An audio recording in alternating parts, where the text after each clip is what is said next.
浑身是毛的精灵在森林中时隐时现，像熊一样的动物成为调查怀疑的对象。什么？野人。野人啊？啊。什么野人？高高的也长毛的人有吗？哦，这个我没看到。没有，听说过吗？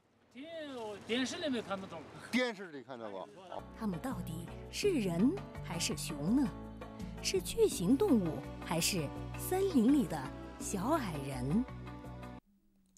对于这里的村民来说，熊是最为常见的野生动物。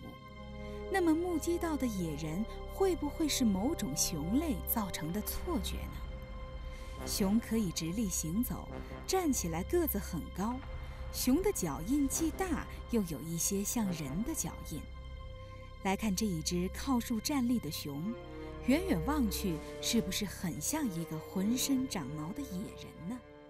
留给人类的证据非常稀少，除了一些不确切的毛发，就是脚印。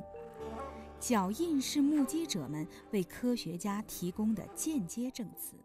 高雄人呢，如果就通通了吧，新人家居住呀要嘛的，都是有这个嘛的，高雄住的当把呢，苏拉西都接着嘛是呀，人家呀浪接都属个嘛的，他会看得切吧，呢都大队当把俺就做过小鸡，鸡队当个水家，这家鸡队当把可野人的，野人性的呢可民党性的呀站的，野人呢。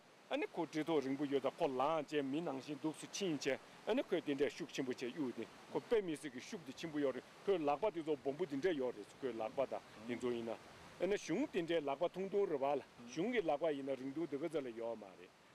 事发地留存下来的大量脚印都被科学家们用不同的手法复制下来进行对比。野人跟人一样，跟熊不一样，不同之处它身上有毛。我们如果在森林里突然看见野人和熊，是不会看错的。一个立着走，另一个用四肢走路。